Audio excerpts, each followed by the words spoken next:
there anything interesting in Dallas? Lead Belly. Yep. Blind Lemon. Oh yeah. Austin, Texas got the reputation of live music capital of the world, but Dallas actually is where Stevie Ray Vaughan was born in Dallas. There you go. You know what I mean? Where's our statue? I was a semi-pro DJ when in my active addiction. All the money went straight to the dealer. Man, about a year sober, and I had planted this seed of creativity that continued to grow while I was focusing on my recovery. And somebody brought me over to Topo Chico, and I was DJing, and I had the dance floor jumping. People moving their bodies, it's a hard thing to get people to do because that's where the trauma is, and we're stuck, right? Loosen it up. I mean, I can get them on the dance floor, I can keep them there. Hey there, and welcome to the Recovery Crew here at Deep Waters Recovery. I'm Dr. Bob, the recovery and trauma guy, and this is the Recovery Crew.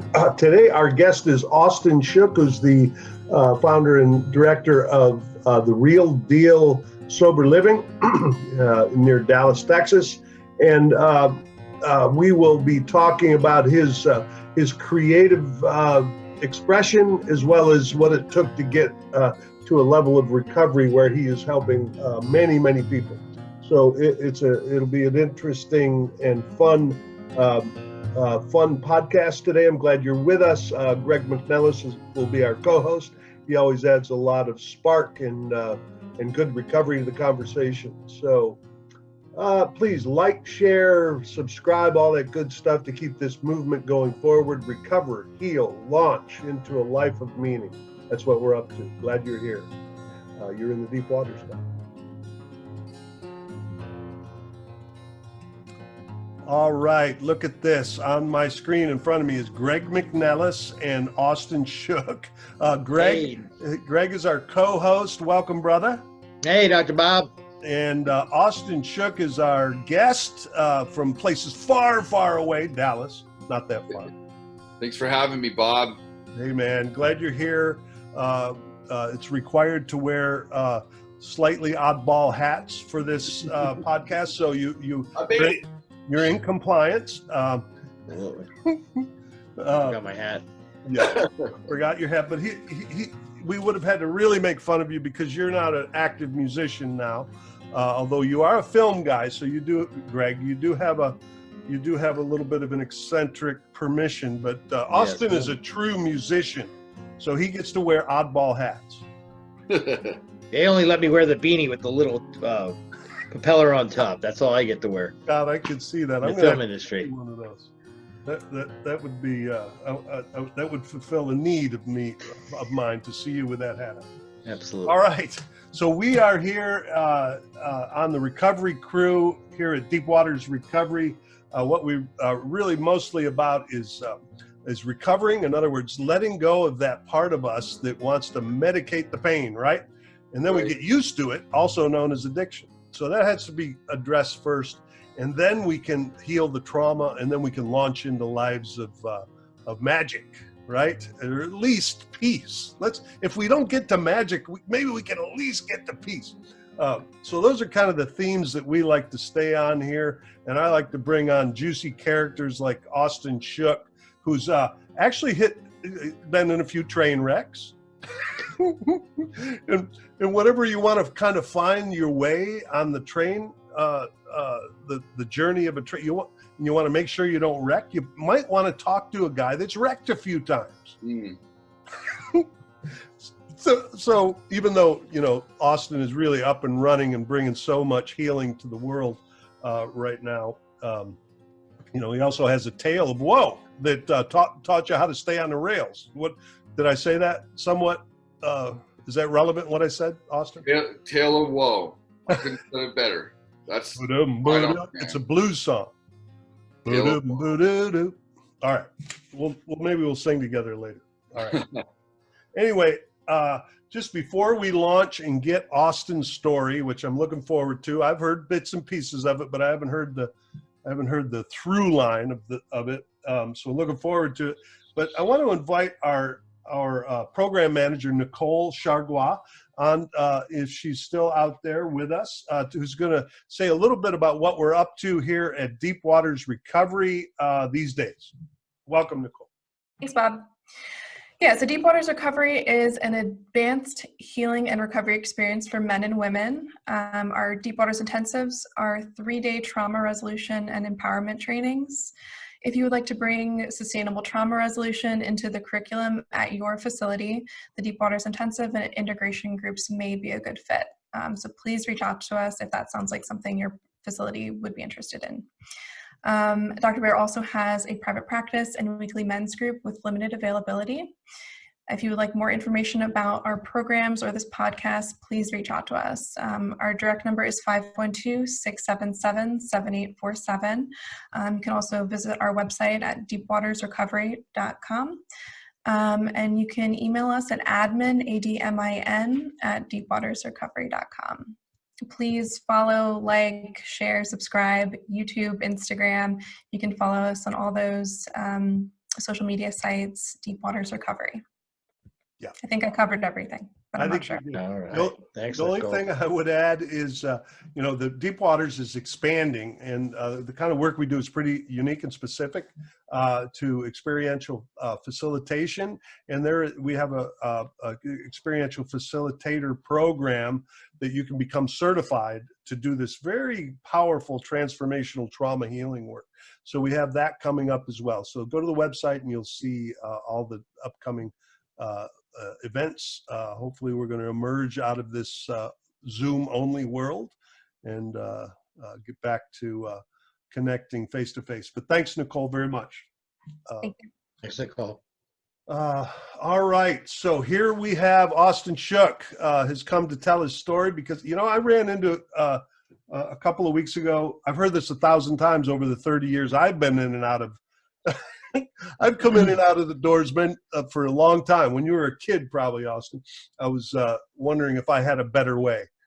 Absolutely. But this guy, I've heard it 1,000 ways, but for some reason I heard it a couple of weeks ago. The trouble that you're going through now could become the playbook for someone else along the way. That's like that part of the program that says we don't regret the past or wish to shut the door on it. I need to tell a little bit of my story. Just maybe somebody else won't have to go through the same shit. I mean, besides, it's really interesting, right? Yeah, it's also good theater. So yeah, that's it. So I want to welcome you here to tell your story, the good, bad, and the ugly, what it was like, what it's like, what happened, and what it's like now. Just so as by way of introduction of Austin, I mean, he's got a long resume that I'm not going to launch into, but he's the director of the Real Deal Sober Living in Dallas. And around here, anybody that's been listening to our podcast knows that the phrase "real deal" is not a casual reference. That references the best of the best and what actually works to help an addict get sober. The clinical world really doesn't have many solutions. I'll just leave it at that. Don't get me started. Too late. But there is a version that involves the spiritual word, the S word. Don't use it too much because you'll scare them off.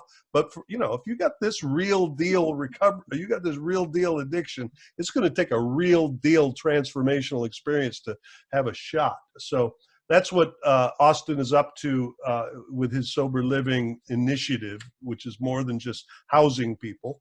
Austin is also the other very interesting thing about Austin to me is he plays just about every instrument, and he knows a lot about the history of the blues, and it's all very cool. And he's a disc jockey and shit like that. So that's my introduction of you, Austin. Now I'm going to give you the floor. I'm tired of hearing myself talk. Glad to have you here. All right. Well, wow. What an introduction. My name's Austin Shook. I'm the director of Real Deal Sober Living in Dallas, Richardson, and Plano, and I am an alcoholic and I am an addict. Thanks for having me on here, Bob and Greg and the whole Deep Waters crew. Very exciting. When I first heard about Dr. Bob Bear, it was a program for professionals to go off on the weekend and take the hero's journey, you know, Joseph Campbell style. I was very, very interested in that. And March of 2020 was when I was slotted to go. You know, it was all ready, and then we got the text. It's been canceled. Yeah. The Fellowship of the Spirit Texas conference, which was my home conference, was in its third year, slotted for April of 2020, also canceled. And since then, it's been really interesting because, you know, meeting makers, you know, don't always make it. Yeah. You know, and so I had a solution that had come about as a change within myself that, you know, started when I got to Brazos Recovery Center on May 11th of 2017. And, you know, I was using an 8-ball of cocaine a day. I was drinking a bottle of Jim Beam bourbon whiskey a day. And that was just my base level. It often extended to far beyond that. And it was just, it was a long road to get there, to 30 years old at Brazos Recovery. And, you know, I was handed this book, you know, and a set of bed sheets. And it's like, time to crack this sucker open. And it totally changed my life, man. I'm so grateful to end up in meetings and be in the fellowship of the Spirit. No matter where we are, we can find each other and carry this message still, even today in the pandemic world. I was born in Dallas, Texas in 1986. You know, grew up in a house that seemed normal. But as, you know, my dad was more of a stay-at-home dad, while my mom was the entrepreneur, was the businesswoman. She was a piano teacher. She had a degree in piano pedagogy. My parents had met. Hey, Austin Shook knows how to pronounce pedagogy. Hear that? Pedagogy. Write that down. That's pedagogy. And she was from Michigan, and her dad had started a company down in Dallas, Texas. So she was down here after college, and she was the piano player for a place called the Pocket Sandwich Theater, which was over on Greenville Avenue in Dallas, kind of a hot spot down here. And my dad was an actor on stage. My dad was a singer. He went to college for opera. He never completed school. He did not have a degree in pedagogy. And, but they met, you know, in the theater, and they hit it off, and they had kids, but they could not have come from more different backgrounds. Yeah. And it was always opposing viewpoints in my household. My dad would let us get away with stuff that my mom didn't know about. And my dad said stuff and had this history. I mean, he was a homeless, alcoholic addict in his 20s in the 1970s in Tucson, Arizona, where he lived in a hippie commune where they lived in teepees and backpacked marijuana over the border and flew to Pennsylvania. It was like the movie Blow, basically. And my mom, so conservative, never even smoked a cigarette. Very, you know, she needed a few drinks to be able to tolerate my dad and us, me and my brothers. I mean, we were, you know, it was a handful. And so they never really saw eye to eye. You know, it was a lot of headbutting. And, you know, I remember being over at my buddy's house across the street, my best friend, for sleepovers. And I would walk by the kitchen after dinner, and I would see his parents, you know, up next to each other doing dishes, flirting, and maybe even stealing a kiss. And I remember thinking, man, I've never seen my parents do that. You know, and at this point in my recovery, looking back and realizing that there was an intimacy void in my home as a child, that maybe I wasn't really getting the type of love and affirmation. Because if you'd asked me almost 4 years ago when I got sober, if I grew up in a normal home, I would have said, yeah. But, you know, I've started to look back and peel away the layers a little bit. Like, what is this word intimacy? Yeah. You know what I mean? And the thing, Austin, I think you've really pointed so directly at something we talk about here a lot. You know, we're not blaming anybody, right? I mean, I can hear it in your voice. There's a love and compassion for your folks. It's not about that they were bad or they didn't. No, even those of us from the best families, right? Everybody that comes into the Deep Waters Intensive and the Braveheart experience in some way or another says, I'm from a good family. We all are. There was love somewhere in there, right?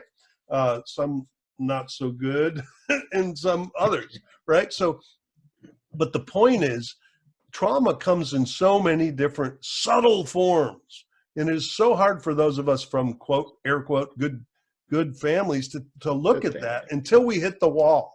And then we're kind of forced to look at it. But the really tricky piece is to not get into blaming, right? I can really hear you, like the love when you talk about your hippie dad. Yeah.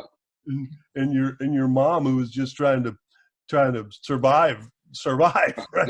Doing the best they could with what they had. Yeah.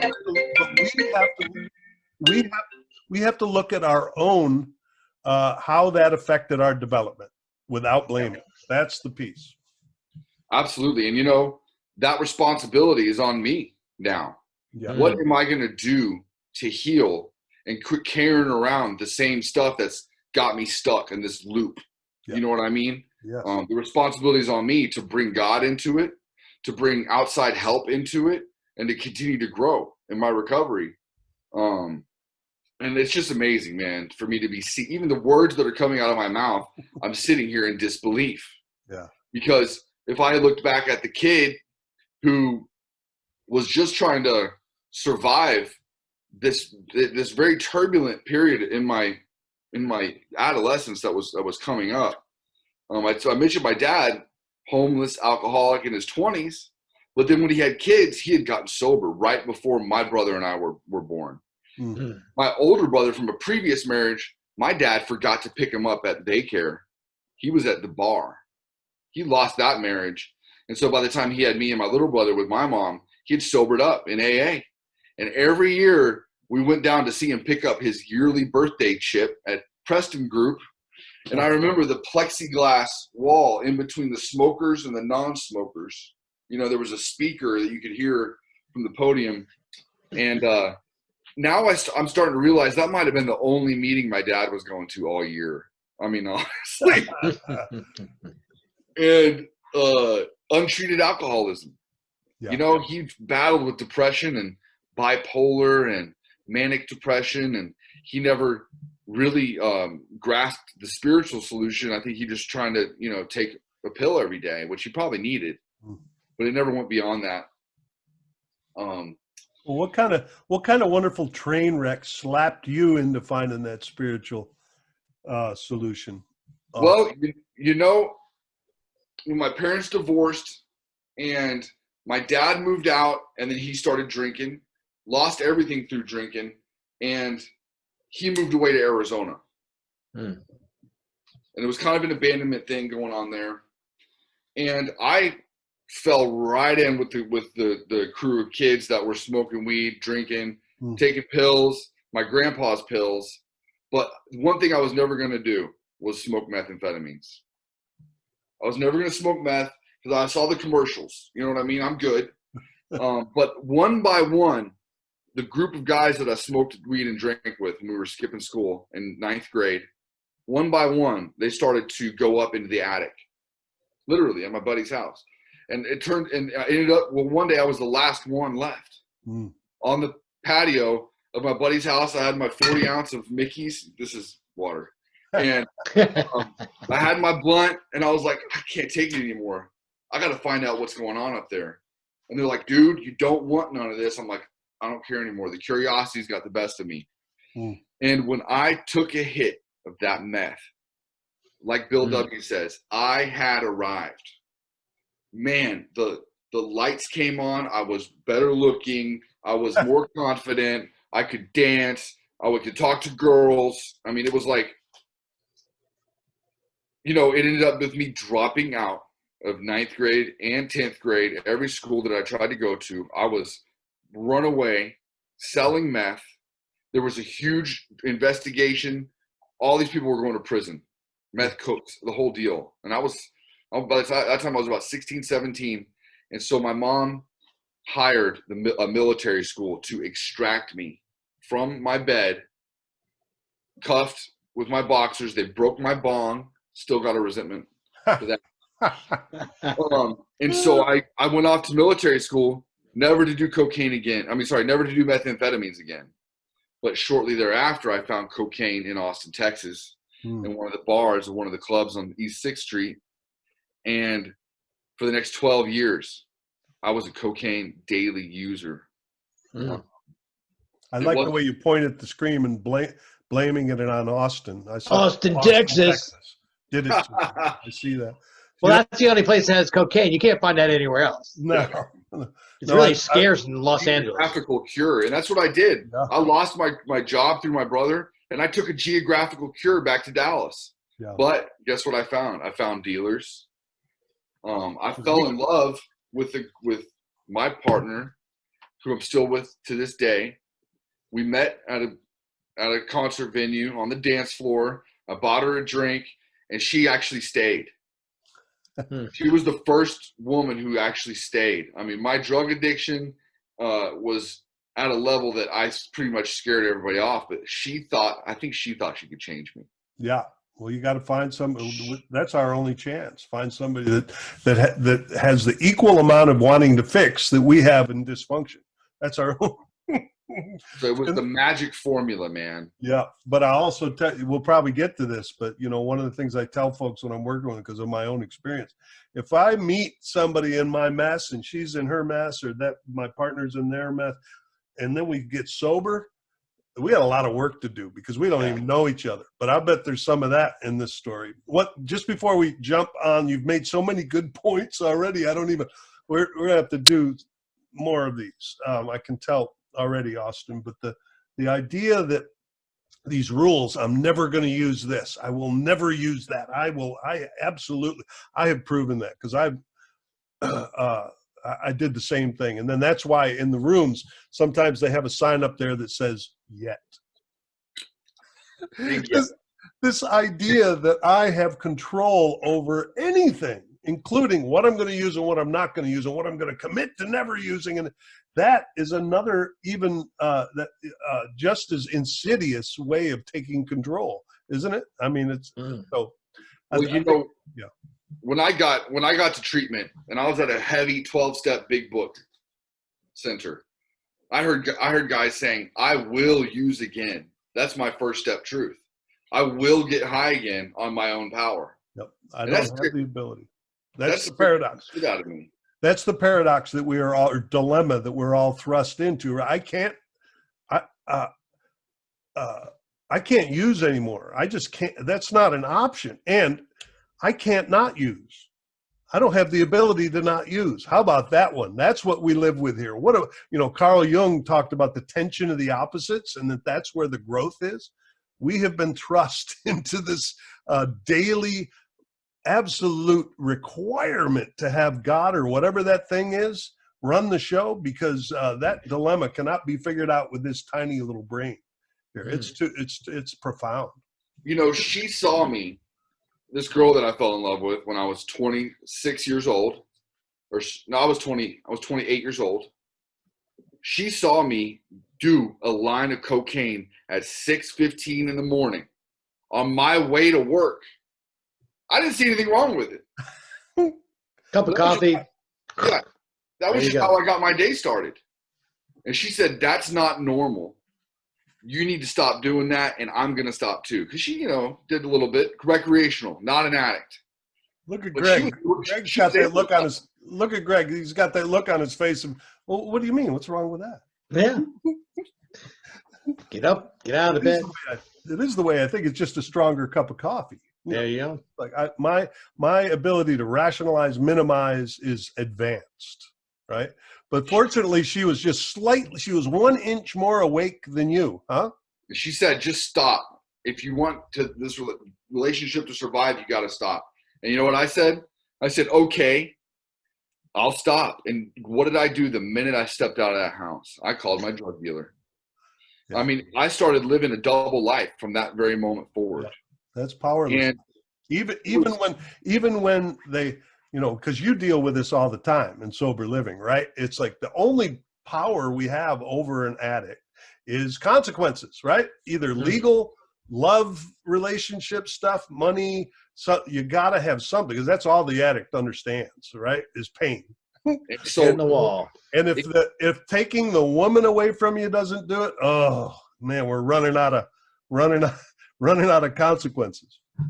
It got so bad where she would catch me on a weekly basis, multiple times a week, and then started catching me every day. Yeah. The landlord would call her on the 15th and say, y'all were supposed to have the rent paid today, when on the 1st, she had already given me her half of the rent. I, thinking I can spend her half, and then on 15th, I'll have enough to pay the rent, but I had already gone in debt with 3 or 4 dealers by that point. Yeah. So who was I going to pay, the landlord or the dealers who had guns? And so I, kept getting caught, man. I said, I have a problem. I swear I'm going to stop. I think I'm a narcotics addict. So let's go to an NA meeting. And so we pull up. She goes in with me.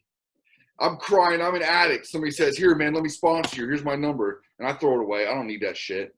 Step 2, God, I don't need anything like that. I'm an atheist. I don't need it. I'm drinking a beer and smoking a blunt on the way to an NA meeting because narcotics are my problem. And that's pretty much how I operated. She believed me. I was going to the meetings. I would wave to her from the door, and then she would drive away, and I would walk out of the back door. And there was a grocery store right there. I'd get a 40 ounce and just sit on the back and drink. Good thing I'm not an alcoholic. Was basically how my frame of mind was. One day I left for a meeting and I never came home. And she drove down to the NA meeting spot, and thank God there was a lady there who told my girlfriend, said, you need to leave him. He is not going to stop. And, she's conflicted at this point, but I'm still burning it down to the ground, and I can't be, that traffic that I'm always stuck in, like, what city am I driving home from? I mean, it was just lie upon lie upon lie. I was at work the next day. This is back in 2017. I was at work the next day, and she came in to look for me, and I wasn't at the counter. I was a manager of a smoothie shop, and that my brother owns, and in his new location in Dallas. And I wasn't in there, so she went outside to the parking lot and found my car, looked in the window, and I was chopping up a line. And I do a line. She knocks on the window like, "Are you doing cocaine?" And I go, "No," and it's falling out of my nose. And I got home that night. Half of her stuff was gone, and there was a letter on my bedside table. It said, "The Austin I fell in love with is dead. You're a shell of a man. Get some help, dude," was what it said at the bottom. So I bought an 8-ball. Yeah. Sure. Because you had 2 choices right there, which was to feel the excruciating pain or medicate it. It was numb. I just wanted to numb. Yep. And that exhausted itself in less than a day, and I started scrounging around the house for change. And I grabbed a bunch of, 4 or 5 tall boys worth of change and sat outside of 7-Eleven drinking tall boys in my car with my phone connected to Wi-Fi, looking for rehabs, drinking this, and then thinking, I got to get some cocaine in my body. Nothing's going to stop me. My brother's smoothie shop closes in about 2 hours. I got 2 hours worth of beer here left. Maybe I can go in there and get in the safe. No, I'm not going to do that. I'm not going to steal from a family member. That's not something I'm going to do. That's another line in the sand. I'm not going to steal from my brother. I've been stealing from my mom for 15 years. But for some reason, this one was the line in the sand. And where was I at 9:30 that night? I was pulling money out of my brother's safe. Yeah. $1,200. I blew it all that night. And I called my mom at 3 a.m. saying exactly what that letter said. I need some help. And she found, after a series of looking for rehabs, I wanted to go to like Malibu. You know what I mean? I wanted. Massages. You need Hawaiian turtle massages. So I ended up at Brazos Recovery near Waco, Texas. There you bum, go. bum, bum. Perfect. I'll do the musical underpinning because everybody in this meeting knows that Brazos does the real deal. The real deal. At that time, the Brazos alumni meeting took place at Real Deal Sober Living. That's how part of the circle it was. Yeah. Man, my mom was cash pay. I was 30 days and I got to the 12th step within 30 days. And they do like a line by line big book curriculum there. Yeah. And I saw some truths. I started to look at my experience. Alcohol was involved every time. Every time I wanted to quit doing cocaine, I would drink until I bought more. I was just going to have 2 whiskeys on the rocks, but then the bottle would be gone. I'd wake up and there'd be broken glass and, blood and plants falling over. And yeah. So alcohol really was involved in every part of my story. I really was an alcoholic. Yeah. And isn't it just amazing after just telling that little bit of your story? I mean, there's so much more for all of us that we could tell that anybody listening to this is saying, what are you kidding? That's not one of us might be thinking after all that, he didn't think he had a problem. I mean, how could that possibly be? Delusion. Right?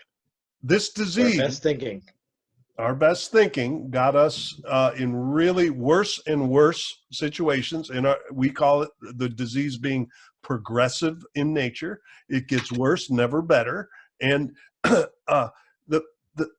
usually it takes enough pain. I just had this image, Austin, of because I had a toothache one time and it was so bad that I started putting ice on it, which never do that, by the way. If you've never ever tried, because it will come back 10 times worse. And I had this picture of you, cocaine, booze, everything, just trying to knock back the pain, knowing that it was coming. Knowing that it was coming and it was going to burst through your medication, right? And I mean, I was looking at photos of people with their abscessed nose flat against their face. I mean, it got to the point where I had cartilage coming out and I had to get it in my body somehow. I was eating it and I was like, oh yeah, people shoot this stuff. I mean, that same night that I ended up asking for help, I was also looking for needles. Yeah. I mean, I could easily have been shooting speedballs and dead. There's no doubt about it. Yeah. If I don't work the program of recovery now, I will end up right back where I left off and probably dead. Yeah. And so that's why the statement "to drink is to die" is so true for me. I will die spiritually first, and then it's the wheels off. Yeah. The doctor's opinion says the only relief we have to suggest is entire abstinence. And that was like, I mean, you mean I can't drink on my wedding day? What about New Year's Eve? A glass of champagne. Have I ever been able to drink one glass of freaking champagne, man? Never. Yep. But that has been so important for all of us that have some long-term sobriety, right? We just have to surrender to that.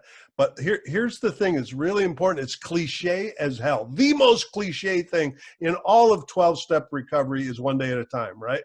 I mean, it even nauseates me. And it's like, come on, you can come up with something more profound than that. But the fact is, I really need to live a life that is about only today am I not going to drink a beer while I'm cooking hamburgers, because I can't imagine not having a beer while I'm doing that, or fishing. I mean, still almost 30 years later, and how could you go to Ireland? I'm sitting in Ireland at the pub.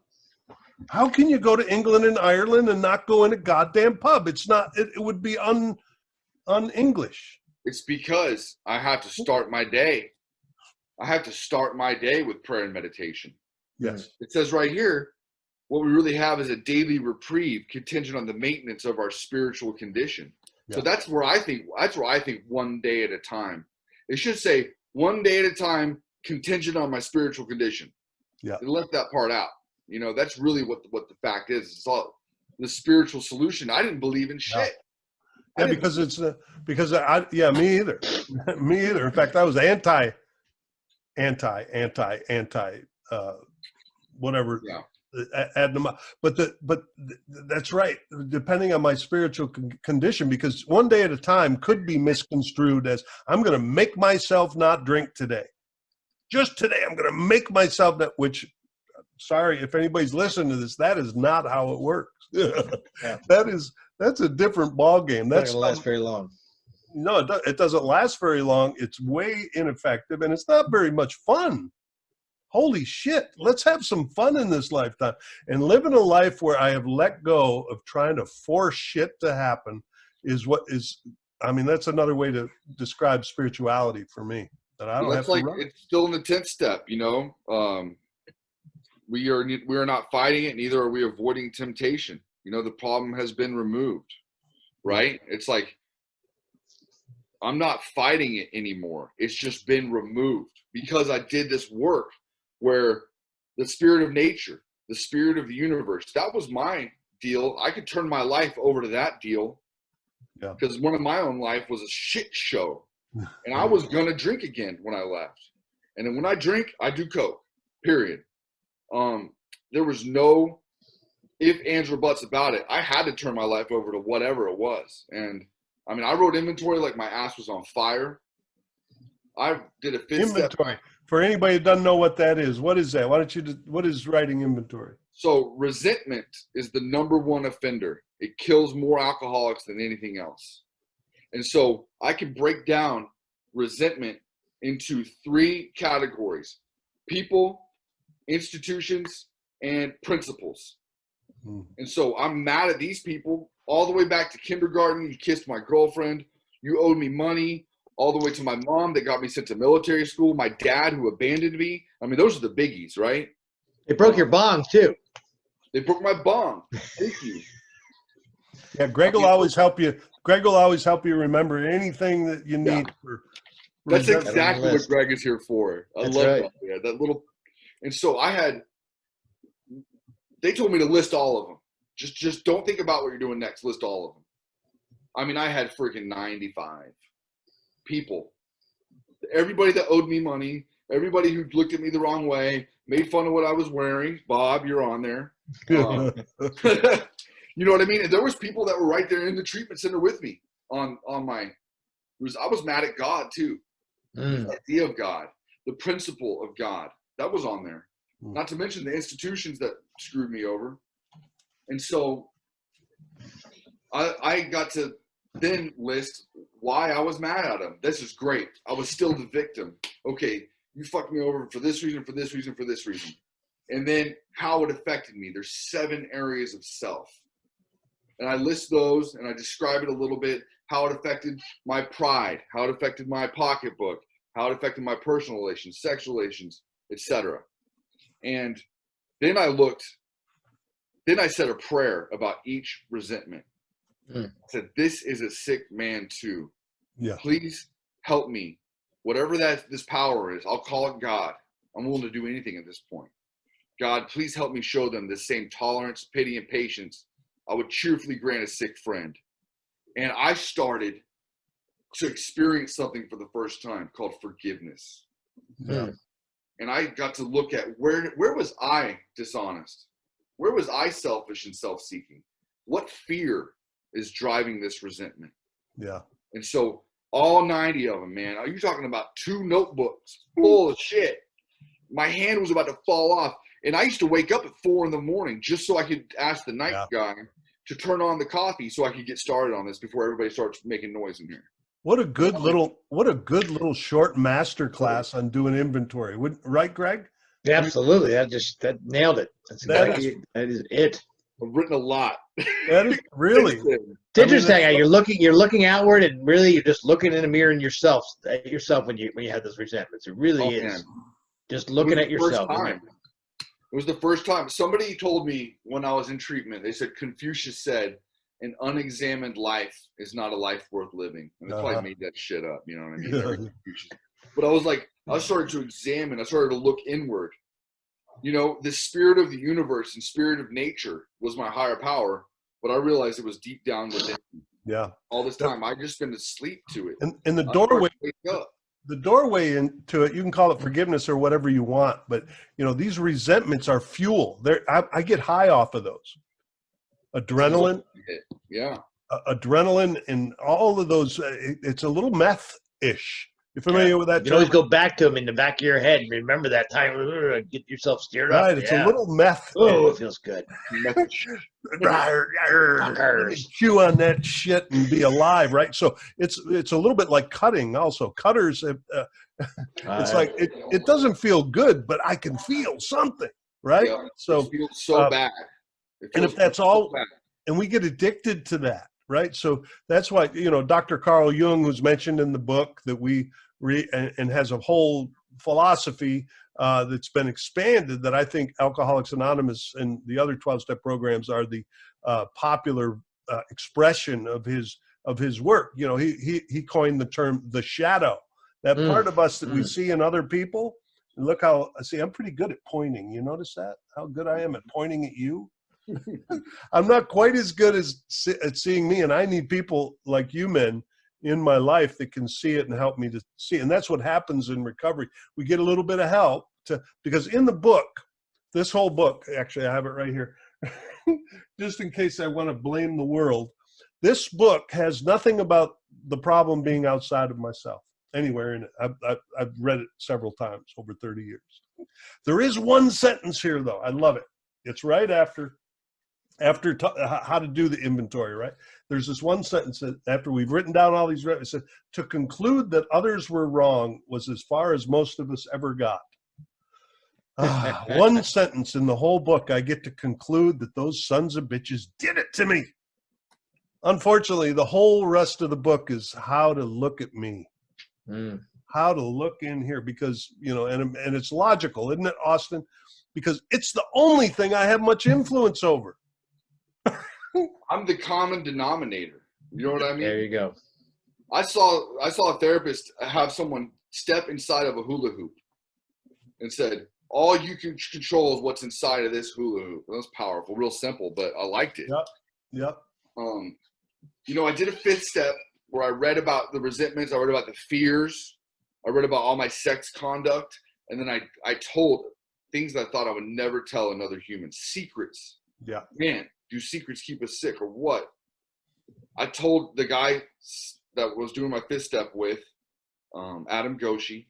You might know him. He was my RA. I told him some of this stuff that I thought I would never tell another human being. And no, he said, me too. Yeah. He said, I did that too. And man, I left that 5th step with a list of character defects. I went and sat for an hour in silent meditation, and I experienced oneness with the Creator, that there was no separation for the first time, and it was powerful, man. Yeah. I mean, I was in a room with no windows. There was lightning strike outside, and I was seeing lightning bolts under my closed eyelids. And that's where I truly believe I started to have a spiritual experience. It was just like the big book said, I was experiencing these promises because I put that much work into it, man. Yeah. I was ready to make amends when I left Brazos. I had a daily meditation practice, and I went to Kerrville, Texas. And I moved into sober living and started carrying the message, home group, service commitments, the whole deal. At about 6 months sober, I got my first job in the field of drug and alcohol treatment. You know, I had started making amends to not only my girlfriend, but to her family. You know, not only to my mom and my brother, who said, you're forgiven, but actually starting to pony up the money. And I have some really good sponsorship, man. Yeah, amends is one thing. Geez, I'm sorry. That's one version that we learned how to say over and over and over and over and over, didn't we? I'm sorry. Actually, you know, a really good amends has nothing to do with I'm sorry. Although sometimes those words are healing. For the most part, it's about owning what I did and finding out how much pain I created, and then seeing if there's a possibility that is there anything that I could do to make it right? And if I owe somebody some money, give them the goddamn money. There you go. Right? Or make a plan for that. Right. Make a plan for it was big because I was like, hey, I'm forgiven. And my sponsor said, you're not off the hook, dude. You make a plan. You write a letter. You put a $20 bill on that letter, and you say, I'm going to send you $20 every paycheck. Right. And some of it, and we're not all that altruistic. We're not like good people. We're not trying to be good. Some of that is just beautiful selfishness. I'm not fixing all that shit outside of me for them necessarily. I'm doing it so I can keep myself sober and I don't cause more horror. Yeah, man. Because I'm going to carry this inside of me. And I'm going to, if I don't clean some of it up, I'm going to be using it over it again and hurting more people. Yeah, man. And absolutely. I told my sponsor I wanted to work in drug and alcohol treatment because the guys that were working at the treatment center I went to, I want to be able to give back in that way. He said, that's fine. That's great. But that's your job. Yeah. And you get paid money for that. So what are you doing to get paid spiritually? Yeah. That means home group, service commitment, and making daily calls and sponsoring guys and carrying the message that has nothing to do with work. And so, are you speaking to me right now? Are you accusing me of something right now? Do you feel personally attacked? Hey, it's a tricky deal. We don't have to spend much time on it right now, but being in the field, sometimes we get so busy we think that that's doing recovery, and that's bullshit. Yeah. Because I used to go and I used to lead the guys in morning meditation at the transitional living I was working at in Richardson, but I woke up half an hour early just to do my own. You know what I mean? There you go. I mean, there's times where I skipped it and I got honest with my sponsor. Honesty took me really far in this deal. Staying close to my sponsor. Yeah. Home group has always been my safe haven. And I was driving guys to meetings 5 nights a week. I was the guy in the van. You know what I mean? Yeah. I want to say, just before we kind of get to the kind of closing of your story here, I want to just make sure that, some people that are going to listen to this haven't been doing this for a long time, like some of it. And actually, I really want this podcast series to be somewhat of because recovery is not just for us guys that drove off the bridge and fell so far and just barely lived. The philosophies of 12-step recovery are pretty transferable to if you want to live a good life. Yeah. Right. So just one of the things, I don't know the point I was going to make is, making amends. I think a lot of people superficially think, all right, you get sober, you go say, I'm sorry to somebody quickly. You go, but no, that is an advanced process that requires support and guidance and mentorship, and it's usually our sponsor, and it's tricky. We don't want to just casually go try to clean that shit up, right? Will you say just a little more about that, Austin? It's a four-part process, 5-part. Okay, so the first part is, are you willing to meet with me? There's some wrongs that I need to make that I'm aware of that I want to make right. Are you willing to meet with me? Is first and foremost. They have every right to say no. But there's even a step before that, and actually there's 7 steps before that. That's kind of the point I was making. You don't just do that straight out of getting sober. There's a lot of inner work to do before we even attempt that. But I do want you to quickly walk through the 5 steps. So you got to be spiritually fit. You have got to be working with a sponsor and at this step. Yeah. So are you willing to meet with me? Second thing. Here's what I did wrong. Third, here's what I want to do to make it right. Here's some of the money. Here's all of the money. Here's how I'm going to change my behavior, etc. 4, did I leave anything out? There you go. And this is when my dad, R.I.P., he said, when I used to drive to Dallas, Texas from Tucson to visit you, and we had plans to meet up at 10 a.m. and go have breakfast and play golf, I would show up at your apartment and ring the doorbell and nobody would answer. I would call your phone and no one would answer. It would go straight to voicemail. And I thought my son was dead. Mm. And I was oblivious. I was making amends for the $400 I never paid back. Yeah. But I said, did I leave anything out? And I saw how my addiction truly Wow. affected him. Wow. And, the very last one is, what can I do to make that right? Yeah. So there's 2 times. Here's what I'm willing to do to make it right.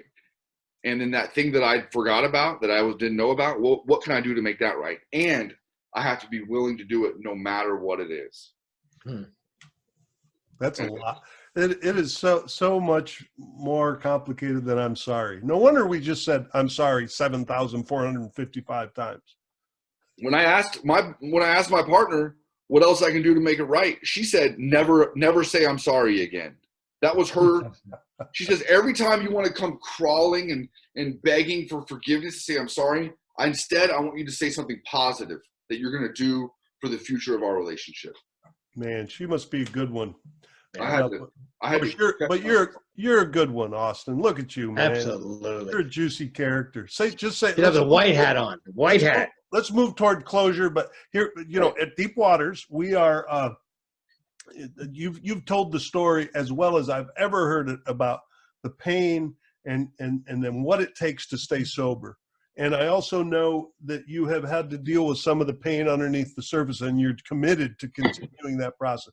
The third piece that we've decided at Deep Waters is the trifecta, is launching into a life of meaning. We have to have something that's meaningful to us, right? Of course, we all have recovery, but I also know that you're a musician. Will you say just something about how the arts have been important in your recovery? Absolutely. I was a semi-pro DJ in my active addiction. All the money went straight to the dealer, right? Now, this is something that I always kind of kept in my back pocket, focused on recovery. I didn't want to be at the nightclubs early on. You know what I mean? But, man, about a year sober, I got back onto Facebook, and I looked at my messages. Hey, man, will you come DJ? Hey, man, when's the next time you're able to DJ? And I had planted this seed of creativity that continued to grow while I was focusing on my recovery. And then I was able to jump back in. And man, I spent some nights where people were taking shots and somebody brought me over at Topo Chico and I was DJing and I had the dance floor jumping. And that's always been something that's a passion of mine, is making people dance. I mean, I can get them on the dance floor. I can keep them there. And that's something I love doing, man. I love the way you said that. I love that. It's like, and there's something about dance. That's one of the things. I wrote a book about some of this stuff, The Creative Fire, and people moving their bodies. It's a hard thing to get people to do because that's where the trauma is, and we're stuck, right? Loosen it up. If you can get people, who knows what kind of healing is happening, and get people up and moving, right? Yeah. Absolutely. And my brother invited me to Austin, Texas for something called White Tantric Yoga. And it's a Kundalini yoga, all day, 8-hour event where people are sitting in rows face to face and doing 62-minute mantras and meditations with their bodies in some awkward positions and doing mantra work as a form of meditation and breath work. Yeah. And I started getting into that. And last year, he actually offered to pay for me to do Kundalini Yoga teacher training level 1. Yeah. And it started right before the pandemic, ended up being on Zoom, and it really has just enhanced the step 11, the prayer and meditation step. It has enhanced that to a whole nother degree where I'm actually working on chakras and I'm actually doing breath work and third eye stuff that, man, I can see you doing that stuff, man, with that hat on. Yeah, no doubt. Yeah, and a little bit of this, with that hat on. I think a certain crowd would come toward you that might not otherwise. Yeah, absolutely. Yeah. Hey, Austin, I know we could sit here and talk for so much juicy stories, and I want to sing with you or play the blues or some shit, but we'll have to do that in a subsequent one. We are going to have Austin back, by the way, to talk about step 2. So watch next week or the week after. Keep your eye peeled for that podcast. So we're going to kind of wind this up. Austin, would you say a little bit about how people can get in touch with you if they want to know more about how to do the real deal thing here? Absolutely. So, Real Deal Sober Living. We have 4 houses up in the Dallas area. You know, we're real heavy on having guys come in and be productive and get into action. We're all about action. And so you can reach me via cell, via email, 469-974-4639 is my cell phone number. You can reach me via email, shook@rdsoberliving.com, or just go to rdsoberliving.com, and that's Real Deal. You know, we have a lot of exciting things happening. We're going into the outpatient arena. I think there's some other places in Texas doing that as well. Just, you know, providing that outpatient center for guys to do more work with therapists while they live in sober living can only help. Yeah. I'm just such a big fan of that diving deeper. I've always taken advantage of these, you know, this outside help that God has, you know, put on this planet to help guys like me. You know, I'm all about it. Dive into the deep waters. And Deep Waters has a professionals weekend, I believe. That's right, coming up in the spring. Go to our website to learn more. Austin Shook, Greg, will be there. He doesn't quite know. Absolutely. I don't have to talk him in. Diving in. He's ready. Okay, so great to have you here, Greg and Bob. If you want to get a hold of Bob, which is me, or Greg, you can go to our website, Deep Waters Recovery. Greg is on that list of our recovery crew because we in Austin now. You're going to be on it. You are part of the recovery crew. If Nicole is still with us out there, I'm going to invite you in to say just so how people can reach us. There you are. Or I thought I saw her coming in. There she is. Hey. There she is. Now, there we go. Greg, and thank you, Austin, for sharing your story with us. Absolutely. Thanks for having me. Yeah. If you'd like more information about our programs or this podcast, like Bob said, you can reach us at deepwatersrecovery.com. Our direct number is 512-677-7847. Please share, subscribe, follow in order to support this mission of recovery, healing, and launching into the lives of authenticity. Dr. Bob is the recovery and trauma guy, and he sees a limited amount of individual clients and has ongoing group programming. They also mentioned the professionals weekend, a 3-day Deep Waters intensive, DWI, is scheduled for this spring, 2021. If you'd like to bring a sustainable trauma resolution to the curriculum of your facility, the Deep Waters intensive and integration groups may be a good fit. So please reach out, follow, share, subscribe, all that good stuff. Thanks. Thank you. We also have a facilitators training. You can find out all about that at our website, deepwatersrecovery.com. I think we have. I was going to say beat a dead horse. No, we have gently petted a beautiful zebra here sufficiently. How about that? All right. I've had a blast with you guys. Thanks for Greg, Austin, Nicole, and for everyone listening. You're in the deep waters now.